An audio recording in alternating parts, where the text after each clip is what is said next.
Neothavav houses major chemical and high-tech facilities. No immediate reports of casualties or the exact cause of the strike is known.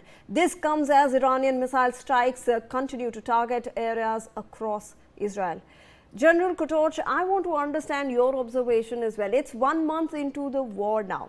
US is sending in more troops. There are more people. 3,500 Marines and sailors have in fact already started their operations in their key area of responsibility in the Middle East as of March 27th. So we have more troops on the ground. Do you believe that there is an option that the US might look at occupying the Karg island, which is, it houses 80% of the fuel that Iran actually, makes. And also, I want to understand, we are currently in that 10-day sort of strategic pause that the United States President Donald Trump announced. However, we are still seeing these hostilities. We are seeing energy infrastructure being attacked targeted in Iran. We are seeing chemical plants being targeted in Israel. So hostilities are not ending despite this 10-day strategic pause that has been announced.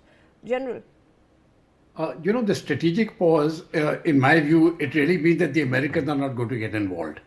So what Iran is doing to Israel and Israel is doing to Iran, I think that has been kept out of the ambit. And what will not be targeted are the energy infrastructures. So as Israel is targeting industrial sites and industrial areas within Iran, Iran is responding accordingly. Just as you mentioned, the attack which has taken place in southern Israel just now. That is one. Number two, as far as the American troops which have been sent to the Gulf, they haven't started operating yet. But the point is, if President Trump wants to give a deterrent, then he must have the troops there. If he doesn't have the troops there, he doesn't have a deterrent. So the troops are there. I don't think they're going to be used, in my particular view. I don't think they're going to be used unless things really go out of control. And none of these troops are going to be used to enter the Karg Island.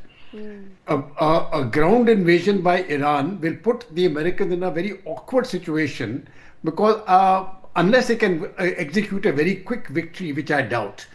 So in the absence of a very quick victory, these troops will continue to remain there and they will continue to fight with the Americans.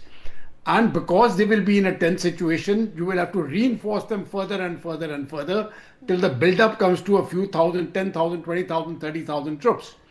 And that is going to give them back to the Afghanistan and the Vietnam situation, which will be detrimental to their interest. So putting boots on the ground, in my view, is a big no. It won't happen.